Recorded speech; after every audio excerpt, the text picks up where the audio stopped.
judiciary, or we need a world police to police us. Okay, Kris is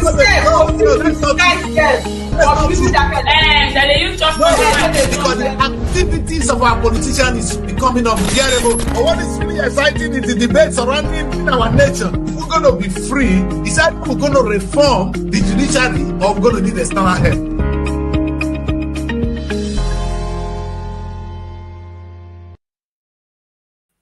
Yo, it's Monday morning and it's Christmas around the corner. Christmas is 10 days from today. Are you ready? It's getting excited. Listen, because I'm free for the year, I'm kind of getting all happy and trying to make the best of it. You know, I have to say something to you guys. Yes, you've done your best for the year. You've done everything you physically can, you humanly can. Now you are here. You're still breathing. You have food to eat. Celebrate. Strategize. Get ready for next year.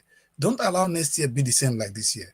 Make the best. Look at your mistakes from last year and try to get the best out of it. Perhaps in my presentation today, I'll be taking a look at that and maybe advise Nigeria on one critical area of our life.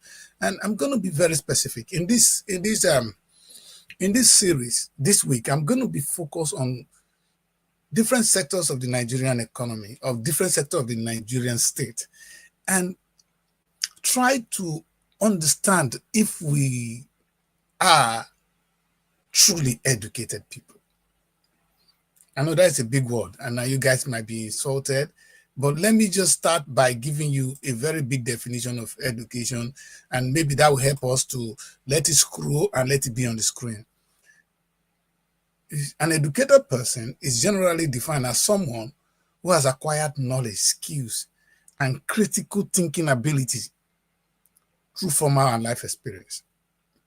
It's not only through formal, and both through formal and life experiences. And I really want us to begin to look at that as we look into this series this year, as we're going to do things that may not. Very good morning to you guys. Very good morning, Samuel. We're going to make it happen. How are you, Samuel? It's very good morning. Yes, so what I want to do today is actually take a look at how we assimilate things. First, I will want to question you if you think you are truly educated. And then secondly, I will look at our state if we are an educated people. I mean, the Nigerian state. That is the thing. And until we get this right, we seem to be debating, saying the same thing in different languages, but getting confused.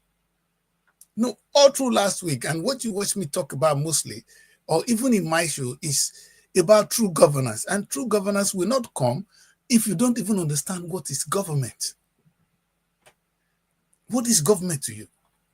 That is one thing I spend time to do, but you guys, I don't think I will be able to nail that. But if I start with that, I probably will not go to the next one I want you to do today, which is our education system. So, but first, let me just go back to our governmental system, where we are now practicing the American presidential system of government.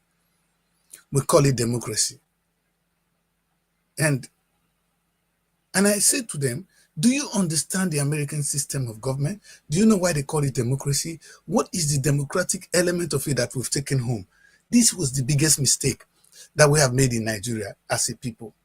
And it's not too late to turn the hand of the clock. The system of government works for America. That is true. But that system of government is not the same thing working for those of us in the United Kingdom and in the UK. And last week, I took my time to explain that in the UK, we have a monarchical system, parliamentary system of government. We have the parliament and we have the monarchy. We have a king and we have a parliament. It's only the parliament that is elected. Even the upper house, which is like our Senate, is not elected in the UK. The king is not elected. Those are hereditary system. They inherit it, or they get appointed into it when you contribute to society. Maybe that is a system of government that works for Britain. It doesn't work for America because America does not believe in kingship. They don't have a king. These are a set of people that move into a land that is another foreign land, and they dominated it, and they call it the United States of America. They've been able to unite themselves, and they sat down and wrote a constitution that is suitable for them.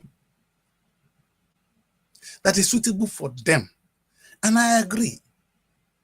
Because America does not have a king, so they don't have wanting to fall back to, or what is their problem.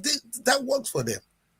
But now, when you look at Nigeria, Nigeria is a country made up of ethnic nations. The British never recommended presidential system of government. That's why when they were living, they shared the nation into three parts. And the North were running their own, the South, the East, and the Southwest. That was what they left. But maybe I'm not making a lot of sense. That is not what I'm even saying, because the British were just trying to escape their trouble. But what they did something right, something I want us to learn from the British. We call it indirect rule. But why was the indirect rule really effective? Why did the British don't just come and introduce the American system or their own system of government? No, they saw what we already have, that we have kings operating already. And what did they do? They tap into it. And they said, okay, we don't need to change this. We're going to make the king work with us. So they were ruling from top. The kings were the one implementing the laws. And that's why it was called indirect rule. And I want all of us to understand that the concept of indirect rule, as introduced by the British, it was not just a political convenience. It was in line with what the system called for. Today, we're practicing the presidential system of government, which is completely alien to us. And I beg to be clarified. Maybe as we go on in this show, somebody may be able to correct me why they think it's not alien to us. You know what I was thinking is, before now, we have kings, and we still have kings. The kings are there. There's no, in fact, I have a king. There are kings across across the 36 states. You ask yourself, of what use is this system now? So you come and you introduce a new system of government for people who don't understand kingship. Because America don't have it. That they don't have it doesn't mean it's not good. They are not privileged to have it. Now we're still keeping on to our kings because we value it to some extent. I know they've been told to that they are rubbish now, but it's still practice, meaning it means something to us. Sometimes I look at these kings and I'll just be looking at them and I say, are you people so lazy not to speak out? I see the Oni carry this heavy thing, the Oba of Benin sitting somewhere, and the Emma of Kano. And I'm asking them, what are you people doing? Now, all I know is that our democracy has been just changed. The British didn't do that to us. So we actually did this to ourselves. Because when they were working with us, they worked with them. The question I asked when I was trying to look at the issue of governance in Nigeria is, why are we not working with our kings? What's wrong with them? Now, I started by saying that, and I used to compare. I'm going to do this and go to where we are today. I think I can spend 15 minutes on this. I started by saying that if you look at the system we have now, we have the federal, which is the presidency. We have the state, where they have the state governor, and we have the local government. Are you saying that we cannot fit in our king into any of these levels? If they are not qualified to be president, if they're not qualified because we are too many people having kings, so it will be difficult to have one of them as our president. Otherwise, it will be more peaceful for us. I can promise you that. Now, if we don't do that, now we now come to the state. The state also will have multiple kingdoms, so it might not work. But what about the local governments? I was thinking that, okay, if that is the case, why don't we, now I'm just talking, why don't we just have the local government as per kingdoms? So you have the federal government, the state government, and the local government is now known. You don't need to divide it anymore. Let the local government be our kingdom, like the kingdom of Ogara, the kingdom of Jesse, the kingdom of this, the kingdom of that, so that we have the federal government, the state government, and our own system, which we already knew. Now, there's a lot of advantages, big advantages. One of them, I can tell you, there will be clean checks and balances. The kings are not, they know they go transfer. They are there always. So there will nobody that will be, they will not be threatened to be voted or voted out. They will be there to serve. Yes, you might talk about that there will be authority. They don't have it anymore because the state will be watching them. And the thing is, I don't think This whole issue of the local government money being held by the state governor now will be there, because my king will not allow you, who born you, to keep the money that is coming to his kingdom to hell with that governor. That money will come peacefully to the kingdoms, and the kingdoms will not be able to use their money well. That is one of the advantages. If we choose to do that, we are not doing that. That's not okay. I mean, I can understand that. I don't know how we're going to do that. But if we really want to come out of some of the problems, the issue of checks and balances, which democracy entails, which I tried to talk about democracy the other day, I didn't have the time to talk about checks and balances. Otherwise, what is special about the American system is they check on one another. The parliament, in fact, the house, those that makes the law, the legislative arms of government, would allow the president to misbehave. Before the president can do anything, he has to pass through the house. He don't just get up and do things. They check, they look, they agree. If they don't agree, it's not going to go. The president is not the most powerful person. He must go through that house. And sometimes they invite the judiciary in. Those are the three arms of government. We don't have that in Nigeria today. That's why Tinubu is so powerful. I'm sorry, sir. And the governors are so powerful. I just watched, I've been looking online now. And everybody have to worship the governors, worship Tinubu. It's not their fault. It's not the problem of my people. It's not the fault of my people. These people are just too powerful. You know, let me just give you guys memory lane back.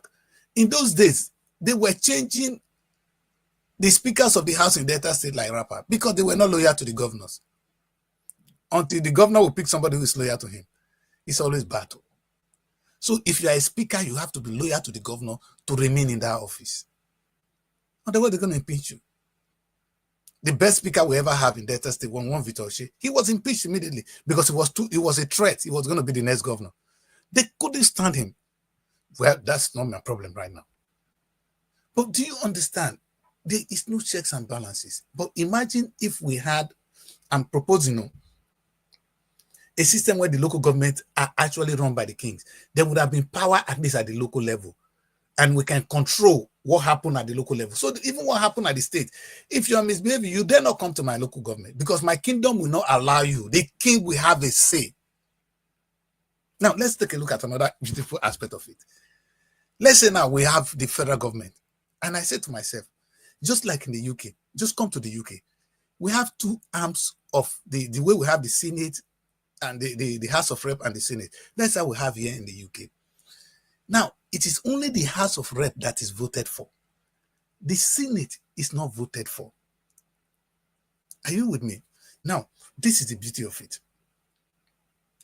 I'm asking, what if we now say, okay, we can't even do what I said now? Let's copy the British. So that when the House of Legislators have made their laws, they need to pass it through the Honorable House of the Lords, who are the landlords. We call them here the House of Lords. The landlords in Nigeria are actually the kings who own their land. They have no place. If we make them the House of Lords, just use the right word for them. We don't need Senate. Call it House of Landlords. They are the landlords. We put them there so that they can also scrutinize the bills before it passes into law. No. We vote some set of thieves. Sorry, guys. Into the House of Rep and into the Senate and even into our local government. And these people are village fools. We know them. We know they are village fools. But who am I to say? Like I said, this is the system we inherited. But you know, as I'm thinking that here, I'm just wondering how. I don't even want them in the Senate. I want them to be the House of Rep. You see all those riffraffs you put in the House of Rep. I call them riffraffs. Imagine if our kings are the people making the laws for the land, which go through a set of educated elites called the Senate. So the people that produce the bills and actually do it are our kings. You see, if we had done this, you will see a very beautiful structure of checks and balances. Don't forget, the beauty in our own is we don't need to vote for the kings. And you think we don't vote for them? No, the people voted them. Before you made a king in your place, you go through a process. You swore a traditional oath that if you misbehave, you will die.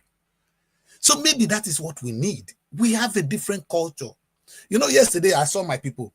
I'm from Ogara and especially Ogariki, and I just want to say this to them.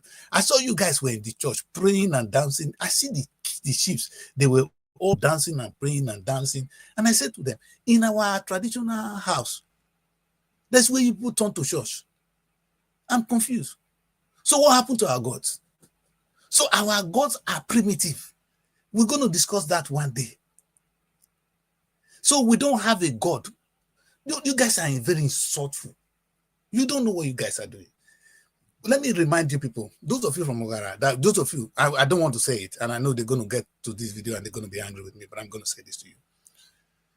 Before the Bible came, there's a name we call God. His name is Ogene. It was when the Bible came and they were telling us of a supreme God. We would say, oh, they are talking about that God, Ogene. Ogene is what they are talking about. Was it the Bible that introduced Ogene into your language? Meaning, are you saying your forefathers didn't know Ogene? They didn't know God? How did the language come about? Because this is linguistic now. Maybe you guys need to educate us how the language Ogene need to come about. For those every other tribe, the Yorubas, they have the name for God. Was it the Bible that introduced it? That's why even in the Quran, when they talk about the Quran, we know it's the same Ogene. When they talk about the Bible, we know it's the same Ogene. Just the two holy books.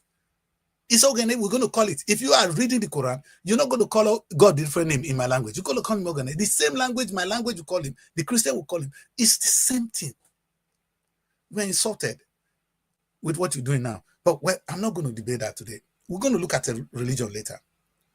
I want to see how sound our mind really is as people. You know, and every day when I'm here, the blame is on the white. Oh, the West, they introduced this. I mean, I like the Pan-African movement. They want to blame the West for all these problems. But look at us. We are in the midst of being able to make decisions for ourselves now. But we refuse to be stupid mentally. Until you have that mental capability to think for yourself, you can never get out of where you are.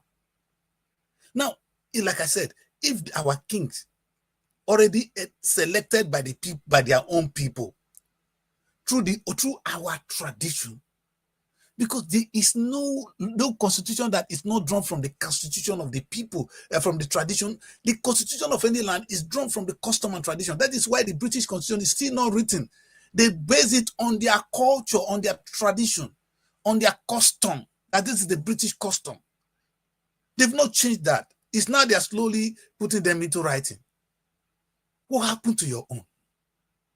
I don't understand where we're coming from as a people. And it makes me look so wondering of how many books you guys have read. Of all the education Nigerians claim to have, this is the education you have. I am disappointed. I'm talking about my own people, now celebrating in that manner. Am I not a Christian? I'm a Christian. But do I not have respect for my tradition? Yes, I do. Because I do know that there is God in my tradition. The same way there is God in the Jewish tradition, which is the Christianity you're worshiping today. In fact, the Jewish people don't even embrace Christianity. It was not the Jewish people. The Jews, they have their own religion. They have their own religion. If you don't, they practice Judaism. They don't believe in Christianity. So whatever it is, we take on Christianity, which is good. It is modern. I love it. But are you out of your mind to call everything you have stupid? Now, we're going to come to that. Let's not debate that today. Let's look at the system of government alone. Where is our kings that have that fear of the land, that is afraid of the gods, that knows if he does anything wrong, he's going to die? Where is it? Where are they? Can they be? Are they really that stupid not to be able to be even in the House of Rep? Or at most, if we even do that, can they form the House of Assembly? Now, the kings in Delta State, they've been able to organize themselves. They have themselves the councils of traditional rulers, completely reduced to robots. They are nothing. That council of traditional rulers, could they just replace the bloody House of Assembly in Delta State? I've never seen them made one useful law. Not one useful law. Not a single check on the governor. Of what use is this House of Assembly? And I'm using Delta State as a case study. Look at your state. Is this what we really want in the 21st century, when every child is now opening their eyes? Children are going to be disappointed in us. So, okay, I'm not going to spend all the day trying to look at that today, because I wanted to move to another level, which is our education system. The reason all these things is happening to us is, sincerely, the last time I say it's lack of leadership. No. now realize that it's lack of education. I used to say that the problem of Africa or Nigeria is that of leadership. No, we are not educated people. Because we cannot just think for ourselves. I'm sorry, we don't think for ourselves. We take everything given to us. And the person, you see, by the time a man come to you and say, this is how I run my house, that is how he run his house. How do you think that will work in your home? A wise woman will say, my home is my home. Your home is your home.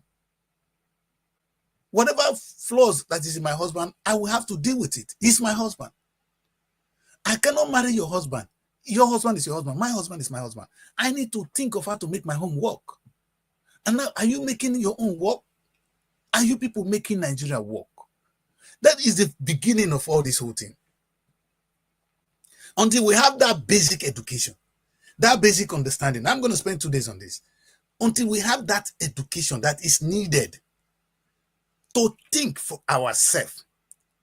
And in the book I wrote now, I said, the gift of doubt. Your ability to doubt things. When you doubt things, the world will be frowning at you. What is this idiot talking about? What does he think he knows? But you are just about to make a change. The people that have invented things in this world were people that doubted issues. If you don't question things, how is he going to get the other side of it? The invention we are talking about now, if you don't question, if they say action and reaction are equal and opposite, how can they be always be equal and opposite? Now, like I like the way we talk.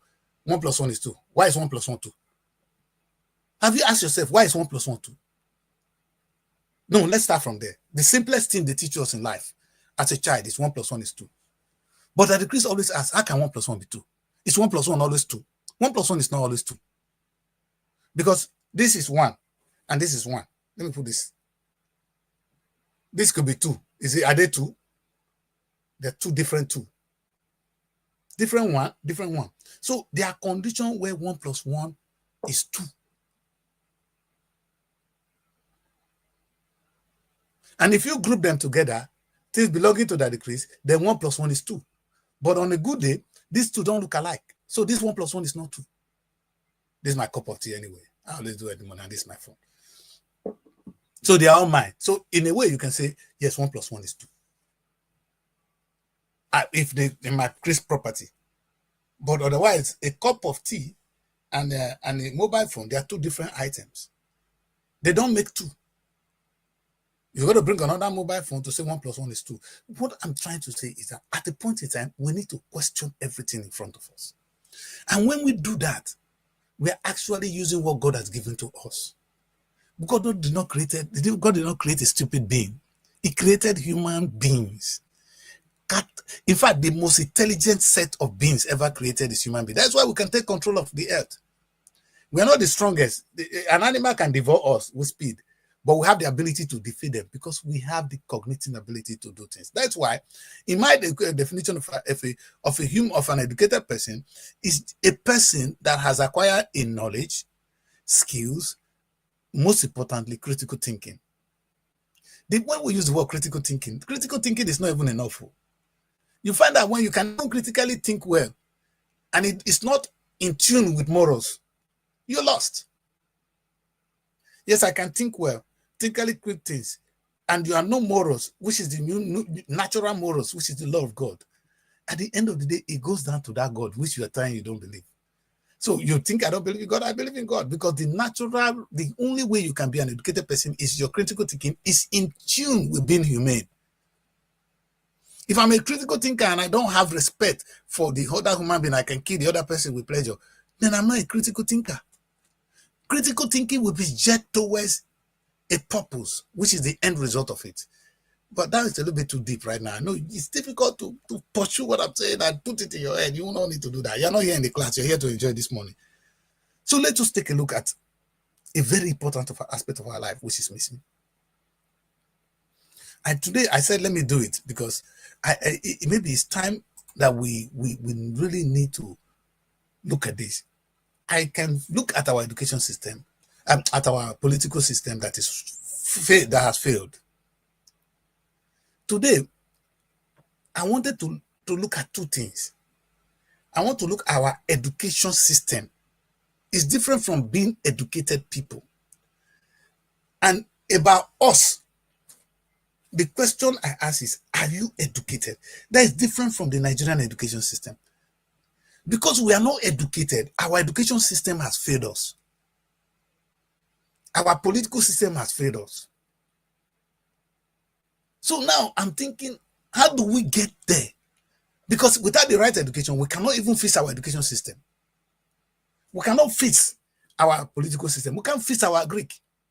But all these things are basic knowledge. They are not even rocket science. It's just ability for us to think for ourselves. Okay. Let me put it this way. We were told that, the first one we were told is that, when I was growing up, I don't want to go into that, but it is funny. We were told that it's a joke. I just want to joke because this just came in. That who discovered River Niger? Mungo Park. I was still in secondary school, and that was a primary school when it was taught that. Who discovered River Niger? Mungo Park. Okay. Where's River Niger? It's in Asaba. And who discovered River Niger? It's Mungo Park, a British man, a sojourn, who was getting lost, getting drunk. He's the one that discovered River Niger. So my parents were not there before. So my father has not been to the river. Those of you that is by the River Niger, none of you were seeing the river. It was Mungo Park who came from nowhere that showed you there's a river there. Are you guys joking? The right word would have been, who discovered the River Niger for the British? Mungo Park discovered the River Niger for the British. But must it be in our curriculum? Is that something we need to teach our children, that Mungo Park discovered River Niger?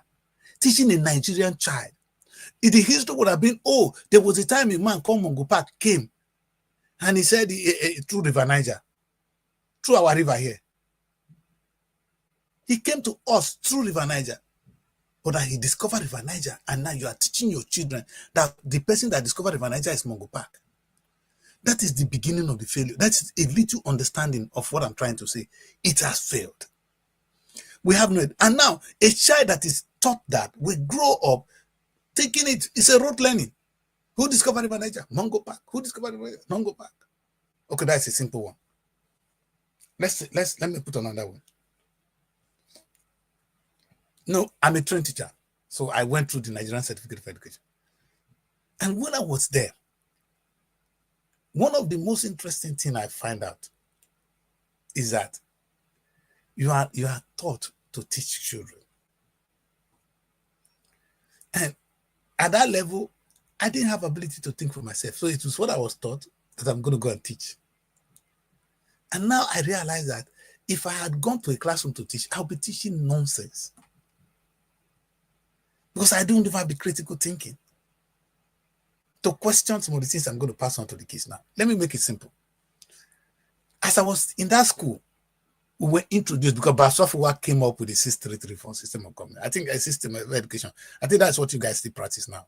You have the 6 in primary school, 3 junior secondaries, 3 senior secondary, and then the university 4. That's what we have now. It's quite interesting to have that system of government. But this is the surprising thing. And it makes me sick. The question I ask you is, the 6334 system of government that you are being taught, again, it alienated our own traditional system of education. Because what we wanted to do was to introduce technology with the 6334. So we were the set of children taught how to introduce the technical skills that we were teaching. They were teaching us engineering. I studied electrical at that level to go and teach kids electrical engineering from that little level, which would have been interesting. But the thing that struck me in what Baswafuwa was writing, he did mention of our system of education. Do you know we have a system of educating people? That even that education, that engineering you are trying to teach now, our local craftsmen. In those days, if you want to be a goldsmith, you go and work with the man. You go and do apprenticeship with him for 4 or 5 years. And by the time you finish, you are now a skillful man in that field. Now, let me ask Nigeria one thing, because it's still in our face. Nigerians, you see mechanics everywhere. They always dress dirty, they go around, but they're the one that fix your cars. Are they able to fix your car? The Nigerian mechanic, are they fit for purpose? The question I ask. Are they good at what they do? If your car have a problem in Nigeria, can they fix it for you? The answer is yes or no. If they can, then that is a unique system of education. In fact, do you know why I said it's even better? There are no mechanics that are unemployed. If you go to Nigeria, go and look for any mechanic that is not employed. It's not there. Even if you carry that skill, that mechanic man, if he comes to UK today, he will be gainfully employed, because we'll be calling him the people that fix my car. I don't call Uibo to fix my car. I always call our people, come and fix my car. Meaning he has a transferable skill, which he did not go to university to learn. He learned it from a fellow brother who taught him how to do mechanic. In fact, the UK government now introduced apprenticeship. That is something we have in our tradition that is thrown away. But the white people are actually bringing it into their big education system, which has failed. But we cannot filter it. We don't think. The emphasis in Nigeria today is how to become a medical doctor, to become a sociologist. Many of you are no good use. You see, the last time I just closed down my offices. The truth is, these kids are trained. It's not their fault. They went to the university, but they don't have the skills. But a mechanic had the skill to solve a problem. The question I ask you, Nigerians, can a mechanic solve your problem? When your car is broken down, who do you cry to? In fact, the good thing about the Nigerian state today is that we have the maintenance culture when it comes to automobile. I can just remember what Wole Soyinka did back in the days of Babangida.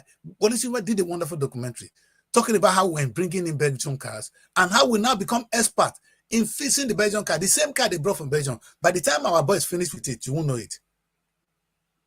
The same car that was useless here, we will fix it, maintain it, and because we cannot afford a new one, it becomes a new culture.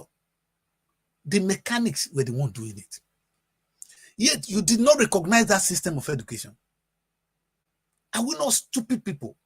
The question is, are we really educated? Now we place so much emphasis on those that go and study engineering, mechanical engineering, or even automobile engineering in the university.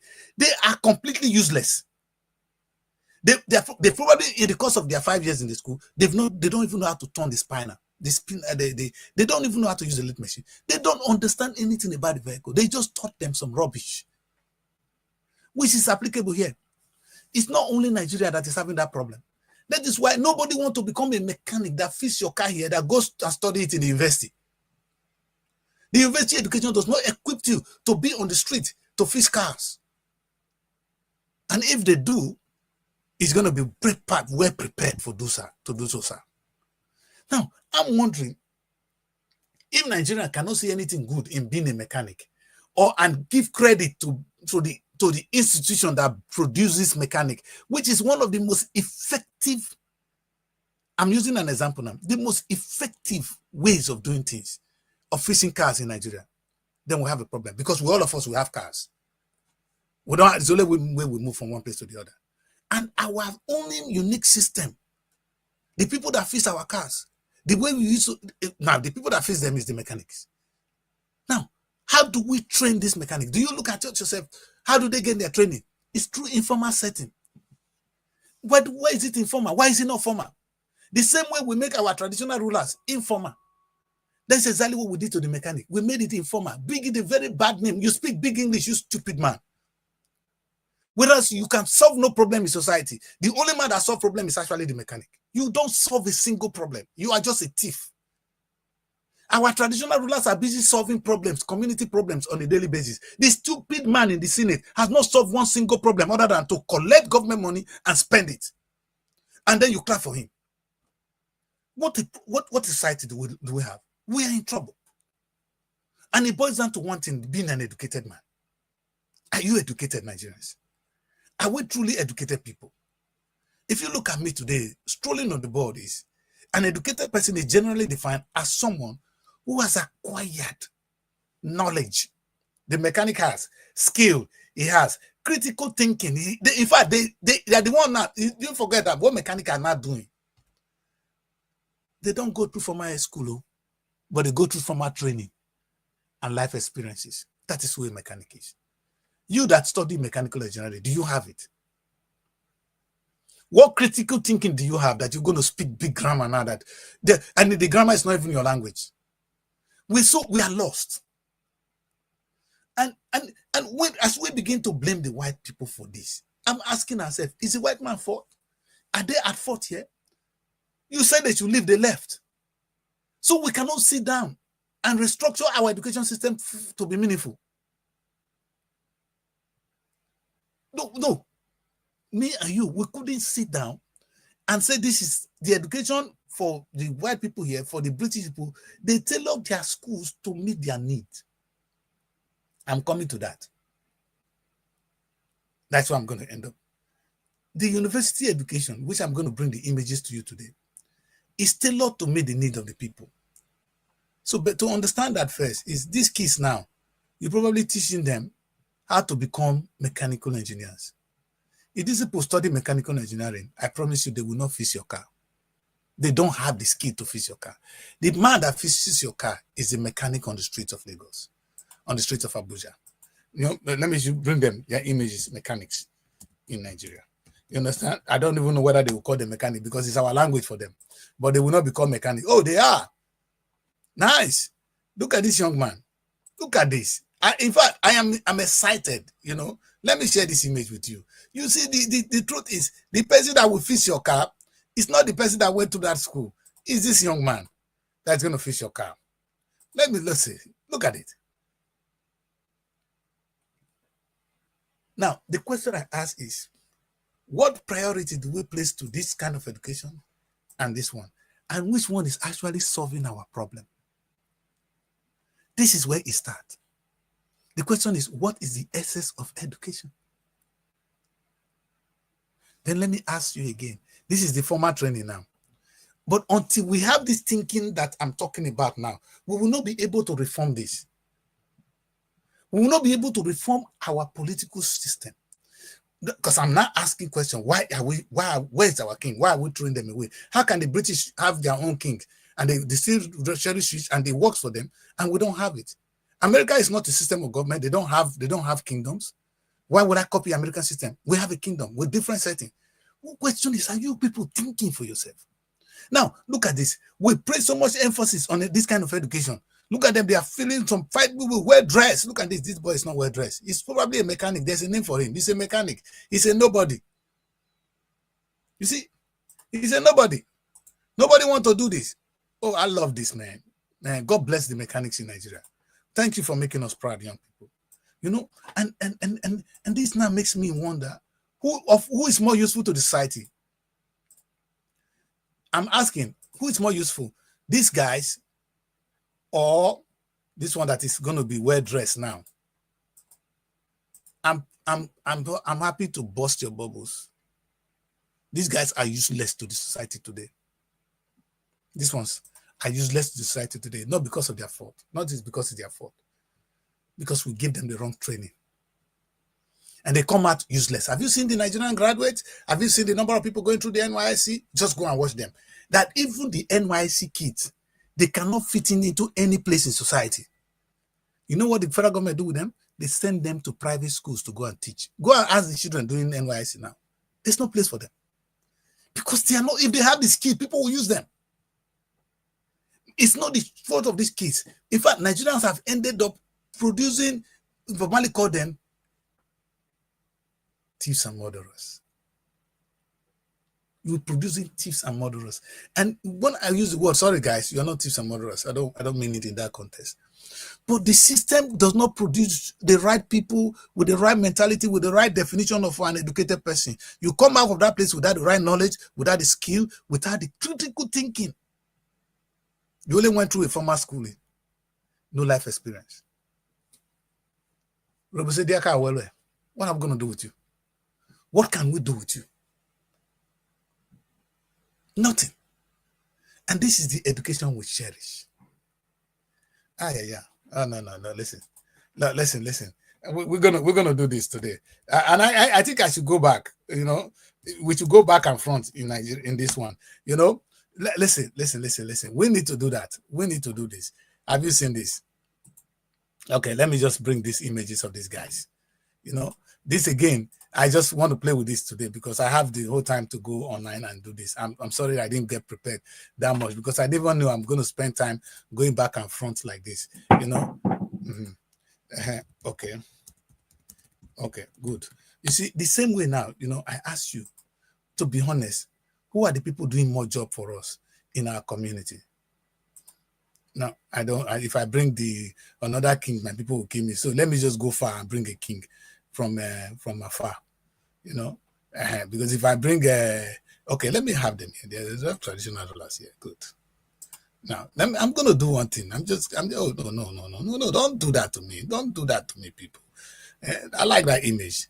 Don't do that to me. Don't do that to me. I'm trying to do something for people. Sorry, guys. The internet is very funny. They won't let me do what I want to do. All right, okay. Okay, good. I have one now. So I want to ask you again, people, just as I'm trying to take a look at this. Tell me this. Of what use are these people to us? Okay, no, this is look at these guys. And these ones.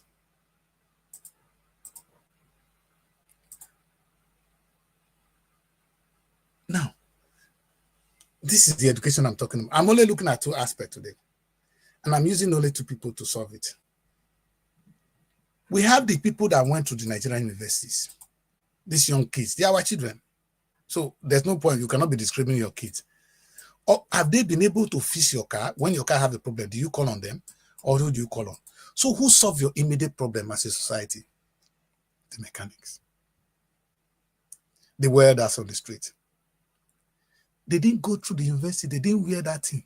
But they are educated people. These other guys are not. Because an educated person, look at the definition, is somebody who has acquired knowledge, skills, and critical thinking. Because they solve problems. This one cannot.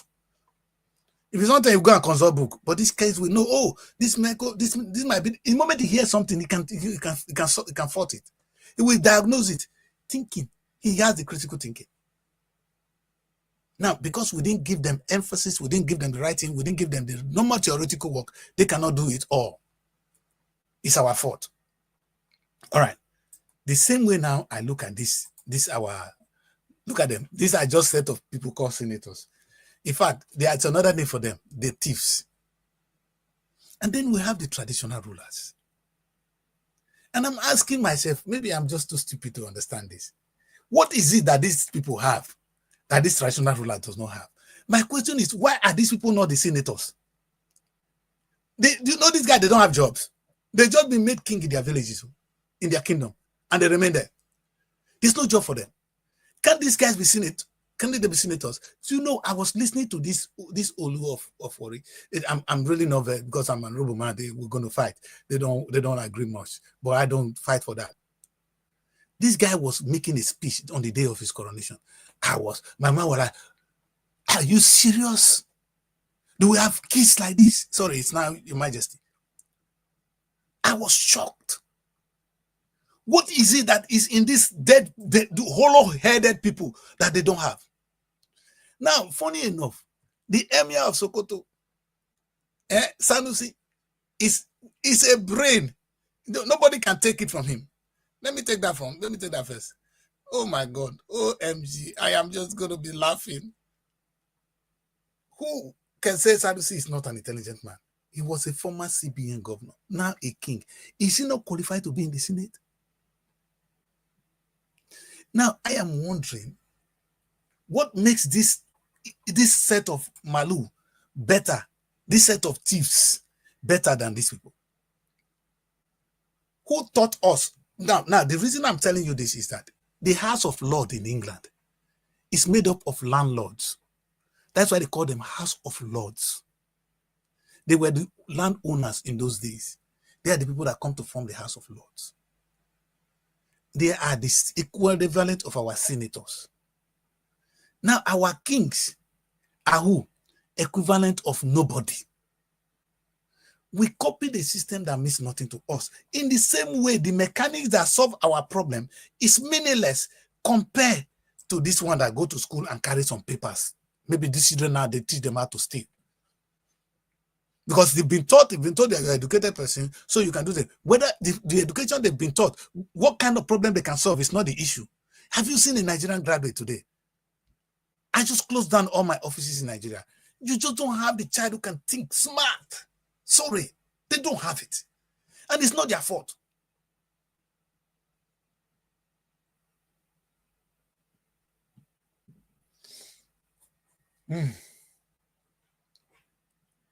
I'm going to do this quickly so we can get out of here. Nigerians were beautiful people. But until we understand the true meaning of education, we're going nowhere. And perhaps the challenge today is, how do we come back to really define education? Before I close this, and I'm going to use only one word, it was not me. It was not me. And I'm going to bring this image again, All right? Okay. So when I say now, it's like we are talking only about mechanic. That is what is special about us. No. It's far from that. I'm just trying to get to one aspect of our life. Let me just show you this. If you look at the image I shared now, no, that is even okay. Let me just use this one because they put the signboard on it. So maybe this will help me to drive my point much better than anything I'll do. CNN, it's not Daddy Kris, because Daddy Kris, if Daddy Kris say it, you guys will not believe me. But this is what CNN did.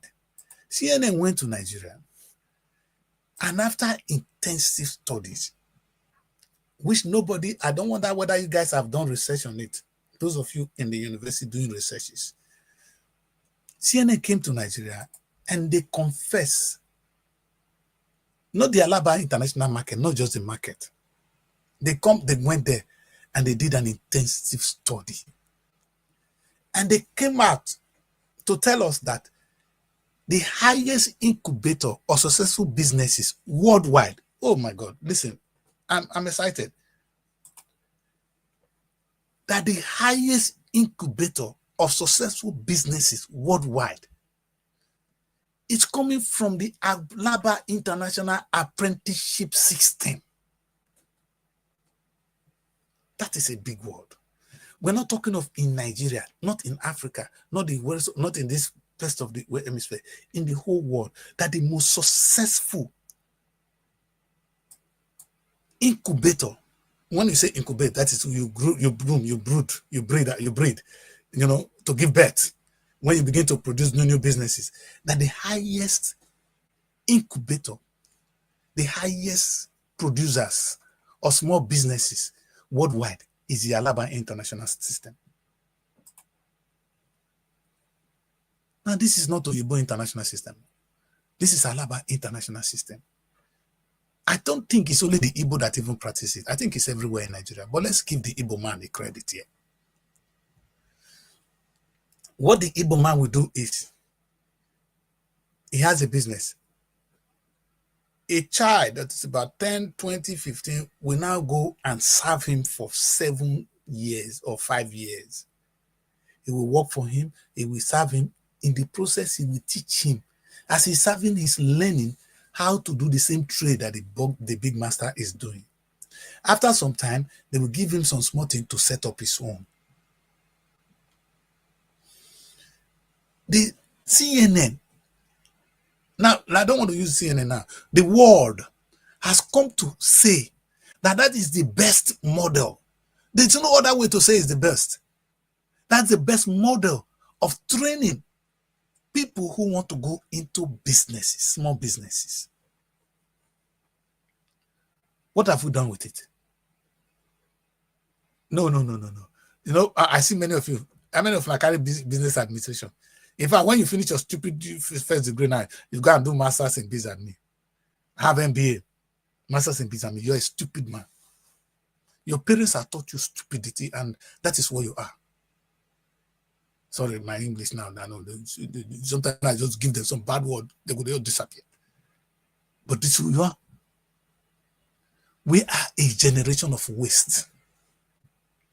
If CNN will come and say our own is the best, this one now is not at the Kris. Because I'll be telling you, one day, another person will come from nowhere and go and look at our system of worship, our traditional system of worship, and they will not tell you that it might be the most realistic system of worship in the world. That your papa, when you ignore that your forefathers is not anything, your forefathers is evil. Oh, the dead is the dead, but the dead of the listen, Nigeria, they say, oh, forget about the dead. They are all dead, like my people now. I don't want to show you people chiefs in Ogara. Those of you chiefs in Ogara that went to the traditional to bring in the church into our traditional system. This is how we got lost. I don't want to talk to you guys, but I can't just wait. I just found myself in that group. I couldn't live with my own people. But I wanted to say something, but I just kept quiet because I'm tired. Now, this is the sad part of it. They say our dead, we should leave our dead to bury our dead. But I am a Catholic. Thank God I'm a Catholic. I call on St. Patrick, pray for me. St. Felix, pray for me. St. Augusta, pray for me. St. This, pray for me. These are all dead people. So if these people could pray for you, your forefather cannot pray for you. What is my father that was about to die, that refused to sell his sins and said the things belong to his children? He doesn't love you. Oh, he is dead. He's in hell. It's those people that are in heaven. Something is wrong with us. That is why my people, traditional rulers from my place, in the end of year festival, they went to church. Because we don't have respect. We don't even know what we have. It's just like Alaba International Market now. Do you know what you have? No, you've been told it's barbaric and you are barbaric. They came, they didn't understand your system of worship. They told, oh, that is paganism, and you embrace it, and that's who you are. You are a fool. Big time fool. The same way they told you now, Alaba International System of, we have it. Even in my place now, you still have it. Those of you that learn to do tailor, not be one place, one learner. You went to a place, you learned tailor for some years, and now you are doing tailoring. You didn't go to school to go and study tailoring. It is effective. In fact, do you know the funniest thing? This apprentice system is the only effective way that has produced something in Nigeria today. And I'm going to close with that because I don't have a lot of time. This apprenticeship system. Let me show you one industry. Nollywood. Have you seen Nollywood? Let me come. Just me in your face because I'm going to be in your face this morning. Do you know, people, that all the crew in Nollywood, how many of them went to university? Now I'm talking. That your cameraman in Nollywood, that your actress in Nollywood, that your, how do you call it? That your editor in Nollywood, that your soundman in Nollywood. How do they acquire their skills? I'm talking. Have you asked yourself? Because the last time I checked, there's no university that teaches camera cinematography in Nigeria. Your university teaches editorial skill. They don't teach you directorial skill. The only one I know is theater art, which is completely different from Nollywood. Theater is different from Nollywood. Even a theater actor cannot fit into camera until he has to learn to adapt himself because he's already trained acting, so he can easily adapt. But otherwise, even the successful actresses and actors in Nigeria, they didn't go to university. They said some few ones like Richard Mufedamijo, who went through theater arts. None of them have degree in film or acting. Nigeria. But Nollywood is one of the most successful businesses in Nigeria today. Now they're telling you that apprenticeship, Alaba apprenticeship system, did they forget to tell you that Nollywood now generates £7 billion annually? Huge economy for a state like Nigeria. They didn't go to university. There's still no university. It is through this apprentice system that will be training them. And it is working for us. Hallelujah. And they will tell you it is barbaric, right? But Nollywood is no more barbaric. In fact, the former system of education has not worked for us. Now, let me talk about music. Are those boys that sing and those music producers in the studio? Do you know anyone that went to the university to study it? The last time I checked, we don't have any university that teaches music. Maybe one or two that teach you how to compose. I don't think they are so much. Of course, we don't have the people to even train them. So the people producing you music today are people that learn through apprenticeship again. Are you people with me? The same way, like I said, I always say to people, if you put Nollywood and movies put together, fashion is making more money than them. Have you seen a fashion designer that went to university? They learn the skill from one another. And it is one of the highest money-making businesses in Nigeria. I was speaking to my friend in Germany yesterday. She just ordered the clothes for Christmas from Nigeria. They're going to make it there and send it to her. Okay. Are they not solving the problem? Are those fashion designers in Nigeria not solving problem? We call them tailors in those days. Are they not solving problem? Of what use has the one that graduated yesterday? What is her use? You see, why I'm saying this, a time will come. What are the Kris is saying, you come to hear it. In the course of this series, I'm going to take a look at, I couldn't even finish the education today. But it's sad that even it got to a point now where our traditional medicine is considered zero. And I'm asking myself, how did our parents treat themselves? Were they able to treat themselves, or they were all just dying? How come that we don't have any of those things anymore? That would be a discussion for another day. But let me wrap this by saying that the truth is we have been thoroughly miseducated. Our education, our miseducation is so profound that we are lost. I don't know who can bring us back. We are in the wilderness. We are astray, completely out of touch with reality. I cannot blame the white man anymore. No. The white man is even the one telling us now that our own is better. Can I tell you this? It's the white man that is now telling us that our own is better. And if you sell it to them, they will love it. Now, even white people are not tuning their skin. For those of us that are now in Europe that are proud of who we are now, they now want to be like us. The same way you wanted to be like them, they're now trying to tune their skin to be like us. I don't know what's wrong with you. If you cannot hold on to what you have, and it's not a question of holding on to what is rubbish, holding to what is special. I don't see myself saying St. Patrick said this and that, pray for me, and Ashaiku cannot pray for me. You are an idiot. You are a big time fool. Your forefathers cannot pray for you, but yes, that saint can pray for you. Who did this to you? Exactly what I saw in my community, and I was wondering. The mechanic is the man that is solving your problem. This young boy solves your problem. It's not this stupid education that you have now.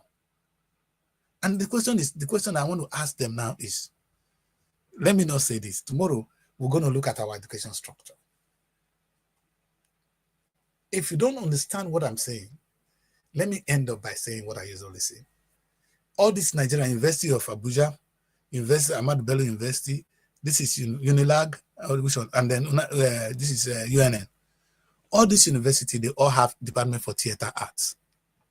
They teach people how to do theater art. Abraka have theater art department. I was speaking to the guys there. Now, I was in Lasu, they have theater arts. Beautiful. But none of them have a department for film studies, for film production. Meanwhile, there's no theaters in Nigeria. What we have in Nigeria is a movie industry that is flourishing, that actually need skills, trained human beings to make it work. We don't have education for them. We don't have education for the music booming industry that is going well. It would be nice to see where the children can study music from day one and come out and be expert in it. No. Maybe we don't even want you people to come and dilute it, because you dilute it with your rubbish. Because at the end of the day, it's not about what use it is. It is how fanciful it is. And that is the problem of my time. Young people, I'm going to try and close the show today because I don't have to do more than an hour. That is what I've been told. Otherwise, it is sad, very, very sad to see a beautiful nation, a powerful nation like Nigeria, reduced to rubbish. Africa as a whole. You know, today I'll be using case study from my area. I'm sure you have the similar case in your place. Take a look around you and ask yourself, what use has this modern education taught you? And now the modern education has not worked in our political setting. It has not worked in everyday life, even down to our brain. We were told Mungo Park discovered River Niger. Historically, we are rubbish.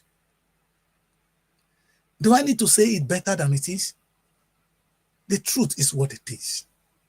We're living in an illusion we call reality. And until we wake up to deal with our problem, this doom remains a self-fulfilling prophecy. And I pray it shouldn't be. As we're approaching next year, may God give us the rise of intellectuals, true intellectuals. Our education must not come from the school. You know, I go to the university and I said to them, what is the person going to teach me? It's going to teach me, you know, if I go to university in the UK and I study law now, and I saw, you're teaching me English law? And it doesn't matter, it's their law. But again, how it's not, they didn't even restrict you. It's how you now apply those knowledge. Like I always say, I like what one lecturer said. In mathematics, 1 + 1 is 2. But in law, why is 1 + 1 2? That is where I'm going to end the show. Thank you very much. My name is Daddy Kris. We're going to do this again. You know, I don't have much time today, and I know you guys can understand that. But like I say, happy Christmas in advance. It's 10 days from today. I'll be in your face. We're going to do things like this. And in this series, this is what I'm going to do. Tomorrow, I may look at another aspect of our culture, our life. In fact, I can't wait to go back to First Act 77, our culture, and what is tourism, and how the people have been able to make good use of their traditional settings. And I'm going to come to talk about tomorrow.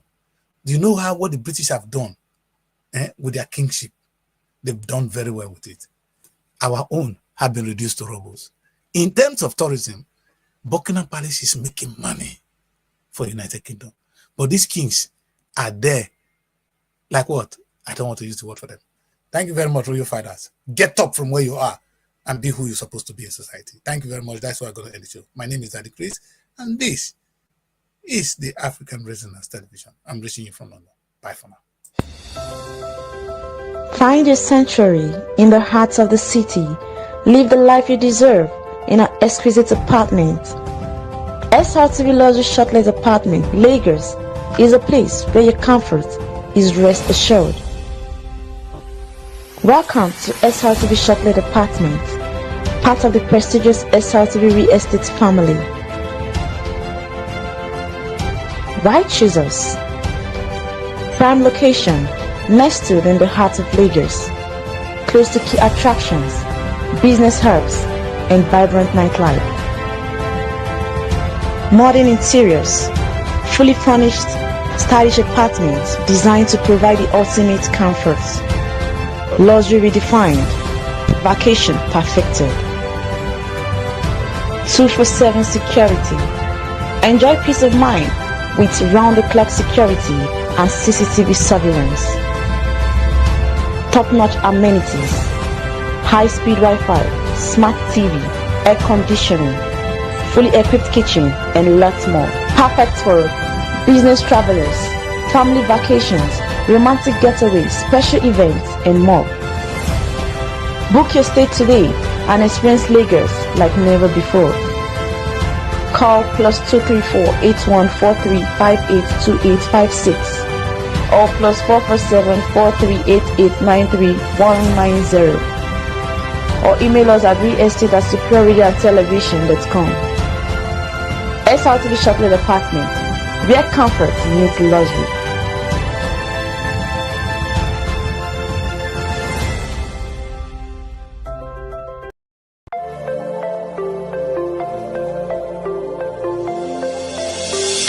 That is either we reform the judiciary, which is allow INEC to be under the judiciary, or we need a world police to police us. Okay. Daddy Kris is there.